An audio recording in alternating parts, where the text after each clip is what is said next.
Welcome Cancer to your in-depth monthly forecast for May 2025. If we go back to the beginning of last September, the thrust-in energies of Mars arrived in your sign on the 5th.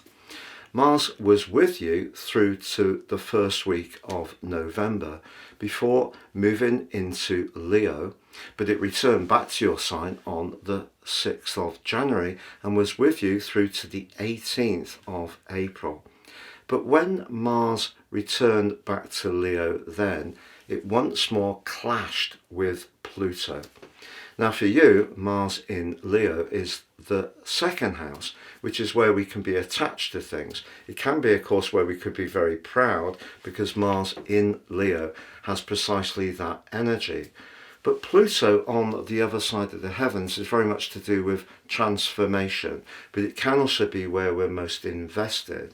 So as you start this month, the energy that started to get highly charged right at the heart of April and made you think more about not so much what you're earning or your shared resources, but more how you went about it and was it something you truly enjoyed. And the reason for that was the activity in your sister water sign of Pisces, because Saturn in that location was very influential as it connected with a series of other players, not least Venus, the money planet, but also the relator. Now, as you start this month, Venus has finally left Pisces, returned to Aries, and is right at the top of your chart, but forging an inspirational link with Neptune for the first time in all of our lifetimes in the sign of Aries. But for you, that's your connection to the world. Now, this can be a very idealistic combination. You also have Mercury in the sign of Aries, which can be very constructive. Mercury is terrific for business. It's very much about communicating messages, being analytical, and in the 10th house maybe has seen you think about some training or how your ideas can reach a wider audience. Now the Sun, on the other hand, starts this month in a very idealistic part of your scope, but one that's very much to do about your long-term plan. So what I feel the opposition which continues between Mars and Pluto as you come into this month, and Pluto's retrograde on the 4th, and its link to Venus as it advances into the sign of Aries, is going to see you think very carefully about what your professional situation is and whether it actually does give you that sense of inspiration and truer meaning that's really important for you. And if it doesn't, you could have some very big decisions to make this month. And the reason for that, Cancer, is that Jupiter, the planet of hope and faith, particularly in the 12th house as it is for you, starts this month in a conjunction with your ruler, but that's the hidden part of your chart. But they're both challenged by Saturn and the North Node, and so that part of you that may feel penned in by corporate responsibilities, maybe looking after elderly parents, maybe it's your kids. If you don't feel there's much flexibility in your life and you feel you're under a lot of duress and strain, that may be something you're reviewing, despite if changing things did have some kind of financial impact. So as Venus comes out of shadow on the 5th, and Mercury moves into the part of your scope to do with your longer term plan on the 10th, but itself gets caught up in a T-square with Mars, but also with Pluto, you could find yourself having some conversations with friends that you can trust about the reality of your situation. All of this reaches a potent peak on the 12th with an intense full moon in your sister water sign of Scorpio. Now Scorpio is where the moon is in her full, and it's not therefore the best location, but on the other side of the heavens is the Sun in the friendly 11th house, but very close to Uranus.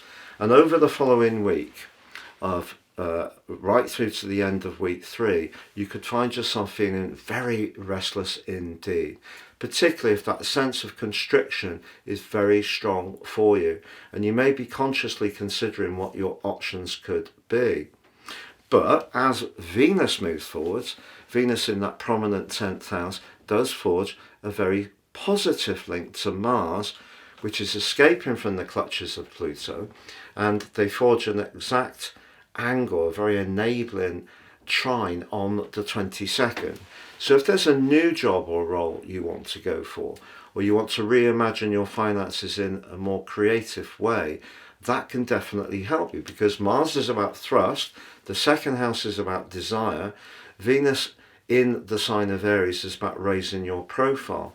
So you may break something down and release yourself from a role that isn't working and go for something else which actually is much more exciting for you and helps you to connect with your higher truth, because the 11th house, where the Sun and Uranus and ultimately Mercury are, is very much about that. And Uranus rules the sky.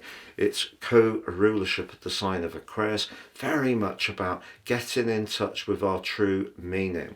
So whether it's friendships you want to break free from that aren't working, whether it is that corporate role that is too oppressive, whether it's wanting to release yourself in your own enterprise and perhaps work for someone else because it's just less complicated, all of these things feed into the narrative through the last 10 days of this month, which could see you very carefully mulling over where to go. So you could find yourself feeling that you're at some crossroad moment in the last phase of this month, as the Sun moves into house 12 of reflection on the 20th.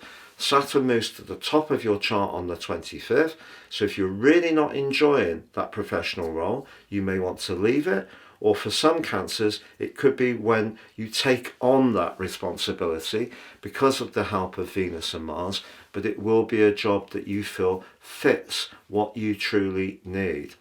Mercury joins up with your 12th house on the 26th. Mercury in the 12th house can be complex.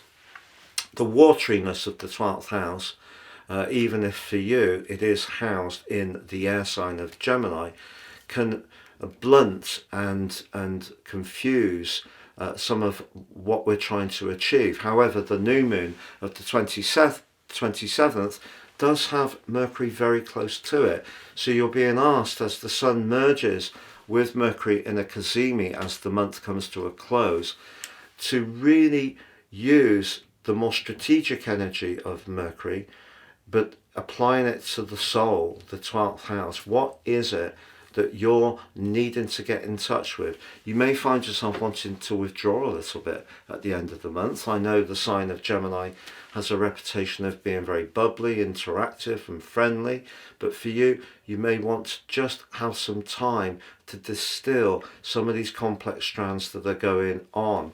On the other hand, you could do some research. You could talk to people who have a very good psychological understanding, such as a life coach, perhaps a counsellor, or you could read or watch things that give you a greater understanding of your deeper motivations. And critically, because Pluto does go retrograde on the 4th, it does also, like it links brilliantly with Venus at the start of this month, it also links magnificently with Neptune through the last 10 days. So when it comes to Pluto, sometimes we have to let go of what we're attached to. The 8th house can be long-term financial security, can be an intense, close or physical, intimate relationship, or it could be something that's very rooted in our past. So that energy of Neptune is asking us to download the more spiritual dimension to try to unblock some of the changes that Pluto's asking for us to make. And that could be part of the pattern at the end of this month as well. So as you start the month, I feel that you could be feeling quite earnest around your self-worth and your value through the Mars-Pluto opposition, but that really was something that manifested from the 18th of last month. But if you have felt very limited in the amount of flexibility and options you have, especially around your work or your big responsibilities in life, that may be something you want to change on the back of the potent full moon. So over that full moon period, the following 2 weeks, with Uranus in the mix, that could see you wanting to free yourself from something that gives you the potential to just be more fluid, do what you want in a more spontaneous way. But whatever your decisions by the end of this month, you may want some peace, quiet, tranquility, rest, relaxation, recuperation, perhaps even some healing too. Thank you so much for joining me, Cancer. Have a great month. Remember to check out my new website, please, at www.patrickarundell.com.